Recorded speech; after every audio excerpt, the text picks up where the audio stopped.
This is Random Art Attack. Welcome to part 2 of the tutorial series, Animated Dice.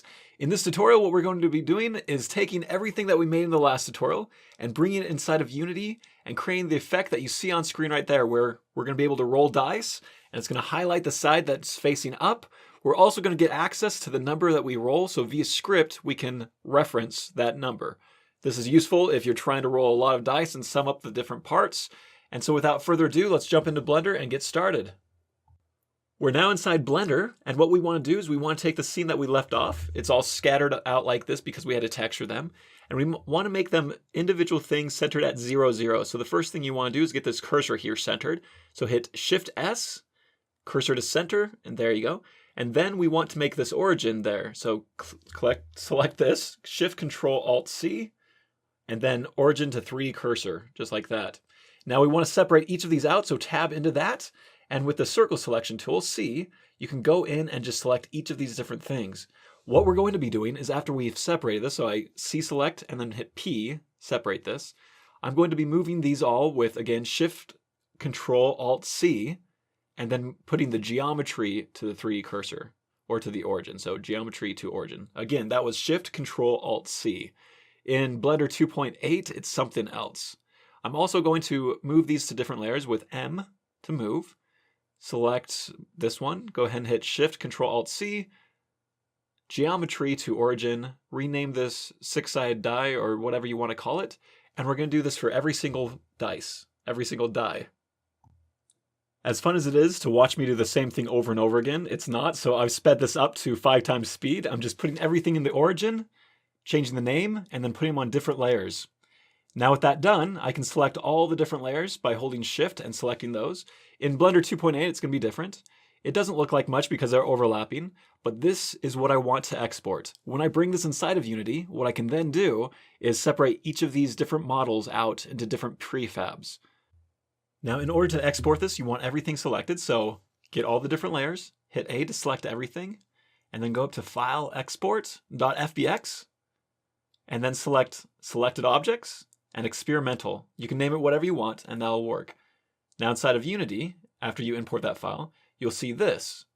Now if you expand this, you'll see the 4-side die, the 6-side, the 12-side, etc., and they're all overlapping. If you want to actually create prefabs out of these, you can just very easily go into this, pull them out, and then create your own prefab. Now I misspoke when I said pull out, I don't mean physically. We want these all to be centered at 0, 0, 0. I mean pull out of the hierarchy. We now are going to look at all these different textures that we exported from our previous tutorial and create materials before we actually create the prefab. So create material, so right click to do that. You can name it anything you want. I'm going to name it dice because that's original, which it's not. And then I'm going to just go ahead and drag this purple one for the albedo. The metal and the soft smoothness, I actually didn't export my map for this because I can just easily create this on the fly right there. And then I have a normal map that I can select and put right here. And you need to go ahead and hit Fix Now, otherwise it looks really weird and inverted like that. Now with my material, I can drag and drop it onto the different die, or dice, depending on how many you want to do. But if you want to do more than one, so I'm just looking at it right here. If I want to do more than one, you have to Shift Select everything, and then drag and drop the material underneath where it says Add Component. Right there. And then you can see it applies to everything.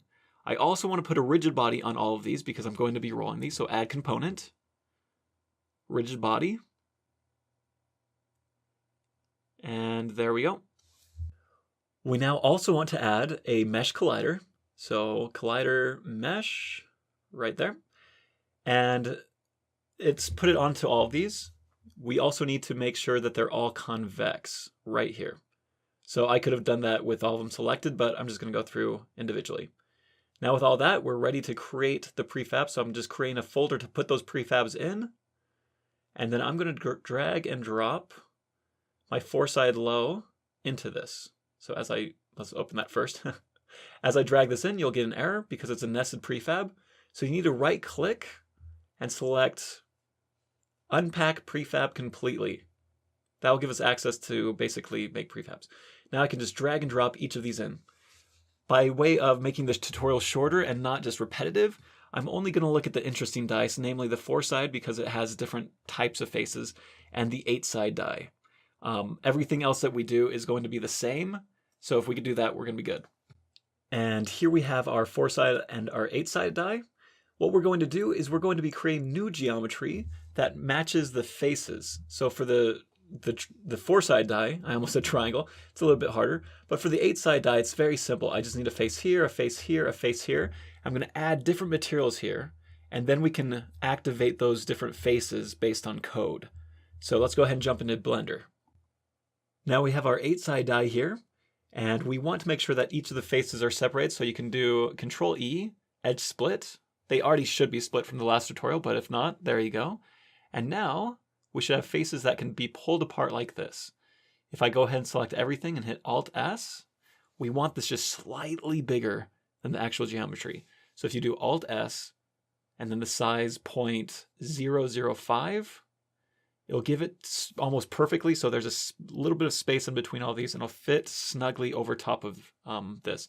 You then need to separate each of these. I'm just going to skip most of this, but just like I separated the dice, I'm now separating the faces. So here we go, all the different things separated. You need to name them the corresponding names.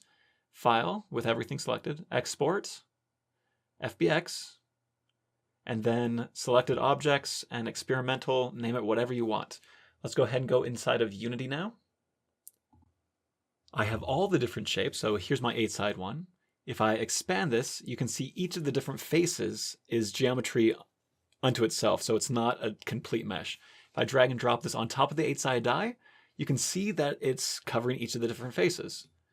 Now if I selected these, I could hide these, or I could unhide these to show the different face. So if I can get a material that has a transparency, I can go ahead and do that.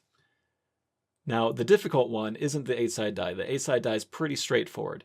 It's the 4-side die that's going to give some of you trouble, because the faces aren't just faces. They're the top, the bottom side, etc. So as you can see, if I expand this hierarchy out, it is composed of 3 different faces like that for one single face. Let's go back into Blender to see how to do this. So with this selected, hit Control E. I think I hit Control F. Oops. Control E. Subdivide, and then you just need to select all these middle faces, holding Shift, and then just hit Delete. Then what we want to do, after we delete all those faces, is select the top 3 faces, hit P to separate, the bottom 3 faces, P to separate, and you do that throughout all of this, making sure that they're all centered at the center point of the original tetrahedron, otherwise they will not line up correctly. And it's as simple as that. Go ahead and make sure that they're named correctly. So the top would be 1, and then the bottom is 2, 3, 4. Make sure they correspond. And then we're just going to export this out into Unity, which you've already seen the results of that. So here inside of Unity, what we want to do is actually create a material that is transparent so you can see beneath it to the purple material that we have. Let's go ahead and create, first of all, the alpha texture. So with inside of Substance Painter in our first tutorial, we made a lot of different textures, a solid one and a swirly one. Within this, here we have a texture that we made with a black background and white letters. We're going to use this as a mask to create an alpha. So if you didn't do this, go ahead and go into Substance Painter, black background, white text. Select everything and cut it or copy it. Create a new file, fill it with white, and then add a mask. And while holding Alt, select the mask. Oops, Alt, there we go. And then copy that in. And then as you select off, you can see that you have all the numbers masked off perfectly. We can now export this back into Unity. Let's do that. So there's a lot of back and forth in this tutorial, but that's kind of how it goes, I guess. We're going to create a new material and call this Glow. And we're going to add this new alpha texture onto the albedo. Under the rendering mode, you can change this to cutout. I think transparent also works. Let me know if it doesn't. And then we can just add it to the different faces. I'm going to just speed this up because you don't want to watch me add it to every single different face like such. I guess we could just select everything and drag it underneath add component, and that would work as well, like that. Now as you get closer, you can actually see how it's kind of floating above this. If you deselect this, you can see underneath it, and that's basically the premise of this whole tutorial is we're going to be selecting and deselecting. The numbers are not glowing yet, so I'm going to go back to the material. Under emission, I'm going to enable emission. And then you can change the color. If you change it to anything besides white, it'll glow that color even brighter. I'm just going to kind of go to white. If you go to red, you can see it kind of turn pink, but not really. Anyways, I'm going to change this intensity up or down. You want it up. I'm just going to make it white. So this will glow in the dark, and I'll show you really fast. If I take off the directional light right here, you can actually see, indeed, it glows. So that's actually a really cool effect in my opinion. So we jumped a little bit so that I got rid of the tetrahedron, the 4-sides shape, because all we need is really this H-side shape. I'm adding a folder by selecting create empty, and you can name this anything you want. So within the prefab itself, there's a container that's an empty that we're going to add empties to. So it's a nice little trick. These are going to be the transform positions of the different sides. So let's go ahead and create 8 different ones. Let's call this one side 1. And then I can go through and just really quickly create 8 more. Side 2, side 3, side 4, side 5, etc. Now you can visualize these by clicking this arrow and selecting any of these shapes that you want. I want a yellow diamond because yellow is complementary to purple. There we go. And if you hold Control Shift, it will snap to the collider. So if I put it right there in the middle, and it doesn't really matter as long as it's close, then that will be the transforms position for that side. And then via code, I can try to figure out which side is highest on the Y coordinates, and that's the side that you rolled. Now we're going to start creating a code here in a second, but basically what we want to do is have one code tell me which side is highest using these transforms, and then another code referencing that will deselect all of the other sides except the side that's facing up, and then close those different faces. So creating 2 scripts, we're going to call one Dicestat, and the second script we're going to call Diceglow. You can name these obviously anything you want. Those names aren't important, except when you reference them inside of the code itself, you better use that code. Both of them are extremely short, but this is my favorite part of the tutorial. I love coding. Not necessarily the best coder per se, but I do just enjoy this very much. So let's go ahead and dive into that and get this going. So the first code we're going to do is Dicestat, and you need 2 things. We basically need an array of transforms, which are all those empties we just made, and then a public integer that we can reference in our other code. So we're going to call that like side or something along those lines. So the first thing we're going to do is create a serializable field. This makes it remain private, but we can edit it within Unity. And we're going to call this, oh, it's a transform, do little brackets. I don't think you need a space there. There we go. And call it Dicesides, like such. And that will be all of our different empties. The next thing we need is public int side equals 1. So I'm actually going to set this equal to 1 because that's going to be our default. By default, we're going to just say 1 is facing up. We need a new function, so we're going to call this void check Diceside, and there's going to be no inputs. There's going to be a lot of logic within here. So first we're going to do a for loop. Very simple. Int I equals 0, semicolon. And we want to check this as long as I is less than the dicesides.length. So basically the size of the array. And then we're just going to do I++ as we iterate down this for loop. And then do some logic within this for loop. If dicesides I dot position dot y. Here we go. And so basically what that's checking is the height of the transform is greater than dicesides sides minus 1. Now the reason I'm doing sides minus 1, the reason I'm doing that is because an array, you probably know this, an array starts at 0, and so if my side is 1, you have to minus 1 to get to 0. And then we're also going to check this position dot y. So we're comparing the current iteration's y position with the stated integer side's y position. And if it is bigger, we're just going to say the new side is I+1. So again, going through this logic, if given any number, so let's say that dice 3 is the biggest, dice 3 is the tallest, I'll compare that to our given side, which used to be 1, and see if 3 is now higher up than 1. And if it is, then we set the new side to I, which is 2, plus 1, which is 3. That was kind of convoluted, but more or less, this is how I'm finding the different sides. So it's pretty cool. All right, let's go to the next script and see how that works out. Now we're inside the dice glow. We want a serializable field, just like the other one. So this is not going to be a public thing, but we need to be able to edit it within inside Unity. And it's going to be an array of game objects, so not transforms, but actual game objects. These are going to be the faces that we activate and deactivate to make the glow effect. I'm going to call this sides F. What should I name this? This is the hardest part for me. Yeah, sides F sounds great. We're then going to do another variable.